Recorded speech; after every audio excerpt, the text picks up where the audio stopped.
In this video, we're going to go over how to make your first mini doc, or just my approach overall to creating, these mini docs with almost zero planning, zero idea what we're stepping into. But even outside just mini docs, there are ways to make money off of this, from doing brand docs with like fashion brands or products and whatever it is. Now, this might be a little bit of a long video. And before we get into all the juicy information, I'm gonna play you guys the little 90-second mini doc that I made. I'll be sure to put chapter marks down below too. So if you're not digging it, feel free to skip it. But I hope you guys listen to the music, because I have a special announcement right after the video plays. And then after that, we'll go over the lenses and the cameras, and then we'll get into all the actual information.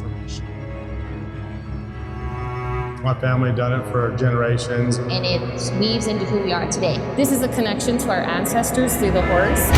Being indigenous and rodeo, to me, goes hand in hand. It's part of our legacy, our livelihood, our traditions, and it weaves into who we are today.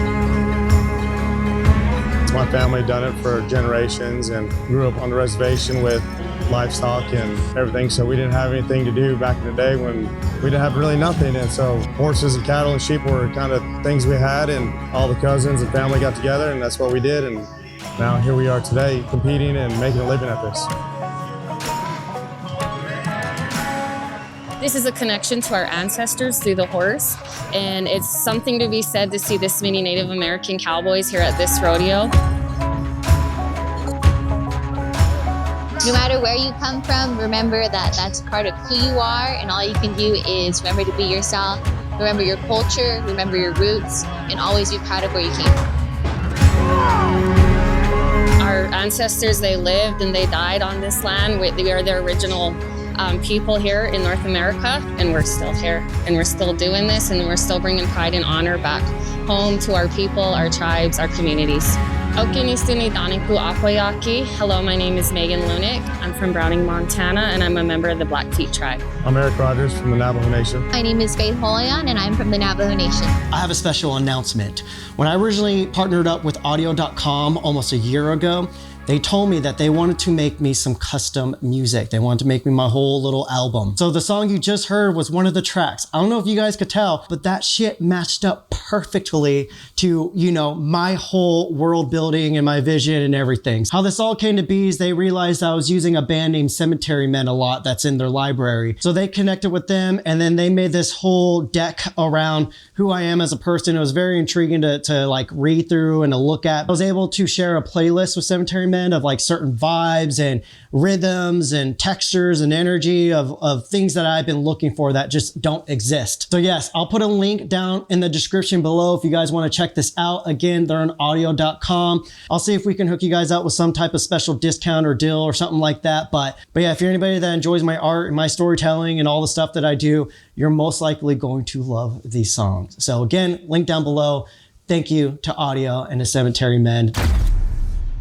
I promise I will keep this very simple. It's actually insanely simple and very low stakes for any beginner or even a professional who maybe isn't familiar with this side of the industry. So this is going to be broken down into 3 very simple steps. First one's going to be curiosity. Second one is going to be interviews. This is kind of where the cream of the crop comes, and this is why when I was working full time, this is why I was getting hired so much. And then the third one will be the sauce, the footage. While we go over this, I'll be showing footage from the INFR, that is the Indians Nationals Final Rodeo. That's basically like the biggest rodeo of the year for Indigenous people. That's kind of what inspired me to finally share some of this information, because we had zero game plan going into there. We didn't know what the environment was going to be, if it was going to be indoors or outdoors, what time talent was showing up, who was going to be there, what we were going to have access to, who we were going to have access to. And so I had to pretty much show up and then get the ball rolling. As we were doing that, I was like, oh, I have this whole like technique that I've been using this whole time. And I think maybe it's time I share it. Let me just say off the bat, the number one tip I can give you is to be authentically curious about what you're shooting. That curiosity is going to be the number one tool that you can use to actually make a successful mini doc. So as I just preferenced, we were shooting at the INFR. I'm very aware of the community. Dare I say I'm a part of it. I am no cowboy by any means. I have a lot of friends in it, and for years I've been shooting that. I would start with something that gets you excited. That could be someone who's passionate about something, or that could be something that you're passionate about. It could be around a product, a person, issue. Personally, for me, I do have a mission that I'm kind of on, and that's based around the Indigenous community. And again, we'll kind of go over this when we start getting into the interviews. But if you're excited about it, you're going to put your best foot forward to making something intriguing. But that's number one. Number two, let's get into it, the interviews. This is where it gets juicy.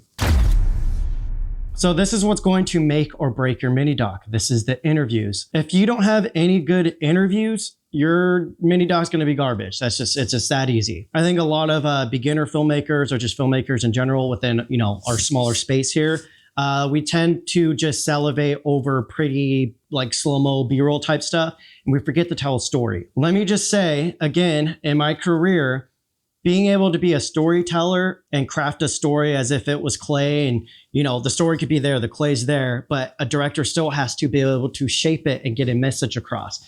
If you're able to do that, you will find some work, trust me. And on top of that, when it comes time to do your edit, the better the interviews, the more actual substance that you have from those interviews, the better the edit's going to be. Even if you don't get enough B-roll, as long as you just have some badass interviews, you're going to knock it out of the park. So literally like 5 minutes before we had the opportunity to conduct a few interviews, I wrote my question. Now, again, this goes back into me being passionate about what we're doing because I am familiar with this community that we're about to document. And so I was able to write up a question. But the biggest thing behind this whole video and the whole reason that we're doing this is having intention. What is your mission statement? What is your intention behind doing this mini doc? I'll explain mine, and then I'll go over how that crafted the simple questions and kind of how I can generate them in my brain on the spot. So my mission statement when it comes to, covering anything that's involved with the Indigenous community is I'm aware that I'm a bridge between, the duality of both of these worlds here. And one of the things I want to bring awareness to is, movies and media have been a big part of crafting the Indigenous narrative. Obviously from old films and stuff, it hasn't crafted the best story for us. So when it comes to covering stuff like this, I think a lot of people get a kick off of Indigenous hardships and traumas, and they like to try to capitalize off of it. And, maybe they don't mean any harm, but I think they just see the drama and the compassion behind all of it. And so that's all they want to focus on. Personally, I don't think the Indigenous community needs to be felt bad for. I think we need to be respected. And so instead of relying on other people to tell our stories and to cover them, I think I have a responsibility to step up and do my due diligence and covering it and actually covering why it's freaking badass, why it's beautiful, why we have and practice so much gratitude within the community, why there are hardships, and why we are constantly resistant over those hardships and the traumas and everything. I don't think people will actually ever have true empathy or respect for our community if they don't get to see the whole image. So that's kind of my mission when I approach these type of things. So you guys can see, even though I'm trying to teach you guys how to easily shoot your first documentary, the core thing here is my passion behind it. I'm a very familiar and I'm passionate about the topic. That alone gives me enough of the resources and power to tell a meaningful story. So with all that said, these are the questions I came up with. The first one, being Indigenous, what does it mean to you to rodeo and carry on the tradition as a way of life and path forward? Okay. Being Native. Now, again, that's a loaded question, and most of them had beautiful answers right off the bat, but I knew with that being the first question, it wasn't gonna get into the weeds. During the first interview, it was such a conversational type feeling. So I threw in a last minute question there that I ended up asking everybody. And that was around identity. For people who don't come from this world, is there anything that anything you could tell them that might help them in their day-to-day life? Because I feel like in these days, a lot of people feel like they lack identity. They feel kind of lost. And obviously we're born into identity. Yeah. So anything that you would want to share with them that might help them? So again, I found an opportunity to further tell another story around identity. So again, a loaded question, but the fact that I was able to kind of make it more conversational, it wasn't how I just explained it to you guys, helped, kind of ground them even more and give a little bit more of a grounded answer compared to the other answers. Usually when we see documentaries, there's usually sit-down interviews because, especially if they're feature length, again, I made a feature length one and I learned a lot from that, and one day I'll talk about it. But personally, I like doing interviews on the fly. So actually getting my talent doing what they're doing in the real environment, talking about what they're doing, and sneaking in all of my in-depth questions while doing that. Personally, I like doing that because, again, this is part of this is entertaining the human brain. No, I'm not making this type of, mini docs for you guys. I'm making it for normal human beings. In our community here, especially on YouTube, a lot of people can be kind of mean to each other and thinking, all yada, yada, yada, yada. You guys are not in my mind when I'm making these things. These things are for me. These are passion projects. They're for my community outside of YouTube. They're for normal human beings to see because, again, I'm trying to get a message out there. A million ways to skin a cat, or skin a sheep or whatever that saying is. Whatever works for you and whatever you like, do that. If someone tries to correct you, screw them. Do what you want to do if you feel that's right.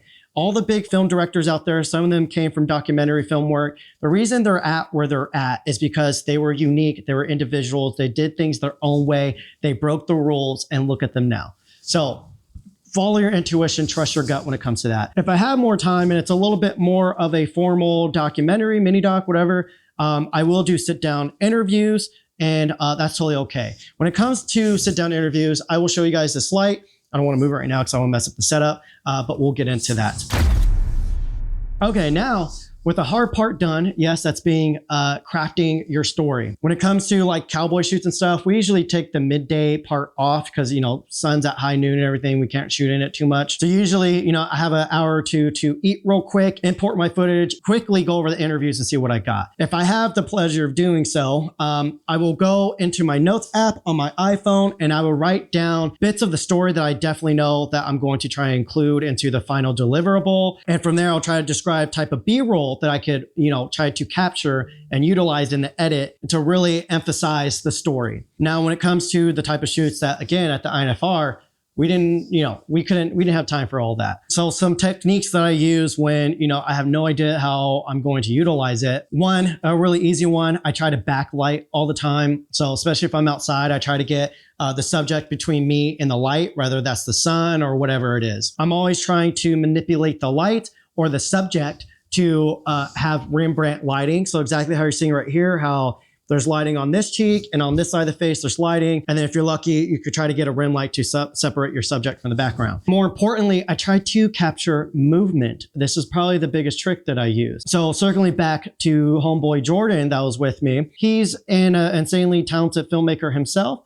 Again, when he introduced himself to me at the cafe, he sent me his work and I was pretty impressed. And immediately I was like, okay, I trust your vision. I trust your abilities. So while he was there filming, all this is new to him. So it's exciting to see someone operate in that. They're getting all this new data fed into their brain and, they're able to have some fun with it and try new things. But there was a moment, these bull riders, sometimes with their gloves, they'll have a rope and they'll wrap it around the railing and they'll get their glove and, kind of tack it up. So when I saw the guy doing that, I told him, follow the movement, follow the movement, follow the movement.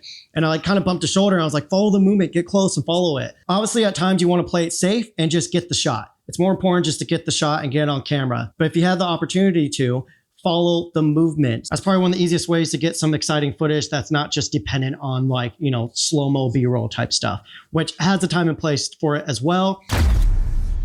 The lenses that we shot this video on were the Blazer Katos. If you're someone who thinks filmmaking is a science and not an art, you might think I'm crazy for loving these lenses. I started off with the 65mm and then I threw on the 85mm. I think the 85 was probably like 70% of the video there. The whole reason I'm so excited about these is, literally since I can remember, I was in love with anamorphic films. And up until just a couple of years ago, there wasn't any real, true, affordable anamorphics that kind of resembled the characteristics of those films. A lot of those films were shot on the Panavision C-series lenses. So when it comes to budget options, these Katos pretty much are the closest thing that we have to that. Now, with that said, no, they are not perfect. That's kind of the point of anamorphic in the digital age, though. I'll make a whole different video about this. So you can see in real world usage, for me, they look plenty sharp enough. Everybody has a different description of sharpness though. Some people want sandpaper. Other people want to actually, make something beautiful and painterly. And that's why I love anamorphics. I don't subscribe to clinical sandpaper looks. Like I don't want it to look like real life. I want people to be swept away from the visuals. I think the more interesting part about all this is we were using the Blazer Kato with this Blazer Apex. And, you know, I don't think anybody really caught it that, you know, we're changing anamorphic D-squeeze on there because I don't know what the hell they did with the Apex, but it has some extra juice than what a standard 1.33x lens would have. And you guys can see the PYXIS footage looks amazing, but even more shockingly, that Nikon Z6III, we shot it in the standard and raw format. That held up. That was pretty crazy. It was very noisy though. So, but yeah, that's it about the gear. I don't want to get too heavy about it because again, the gear doesn't matter when it comes to these things. Use whatever is the best tool for telling the story that you want to tell. For me, that is anamorphics, and that's raw footage because I'm able to push the grade, especially for run and gun type stuff. Before I wrap this up though, let me show you this light. I absolutely love traveling with this light when I can. This is the Nanlite Pavo Slim. This thing is amazing for interviews. This is actually just a rigid LED light panel here. I don't know if I'm doing it much justice right now, but let me see if I can kind of reveal the light underneath here. And this is why it's called the Pavo Slim, because it's metal, you know, it's like a built-in heat sink. And what I love about it, again, I hate setting up lighting anything. I am not a grip. I'm not a DP. I don't do any of that. The only reason I try to make an image look good is because I want to tell a story. But yeah, you can see the edges will just fold up. And that's how you pack it back up. I don't know if you guys could tell how freaking slim that is. And then even the ballast is super small. I guess I'll take that off as well. So this is the ballast right here. So you can see even this is pretty compact. Again, the softbox is basically built into it. So there you go. So this is all you really need. Again, if you're indoors conducting any interviews, this will do the job. So you can see there's this whole system right here. And if I just pull this tab, that comes right off. There's another one in there that just goes into a baby pin. I like this though, because obviously it puts it on a yoke and, you know, it's that light to where you can pivot it on that little magic arm, not a yoke. But yeah, and also it's RGB. It's bicolor and RGB. So, and it's also great if you leave lights up in your house because obviously, you know, it doesn't really take up any space. And then the other light that I like to use a lot, sorry, is this Zhiyun. I forgot what this thing was even called. Oh, the Synpier. This thing is super fun. Let me turn it all the way up. It's only at 1% right now. We'll go, that's not 100%. So this light's super cool because obviously you can use it as a rim light. You can even use this as a key light, bounce it off walls, do whatever you got to do. But anyways, I hope you guys enjoy this video. I have a lot more stuff coming out like this. I've been dying to provide more value to you guys. Again, this is a community and I am beyond grateful for all your guys' support. So I hope to do more stuff like this. Without that community, we're all just like lonely, sad losers with nothing to do. So be kind, be nice to each other, stay toxic. And yeah. That's it.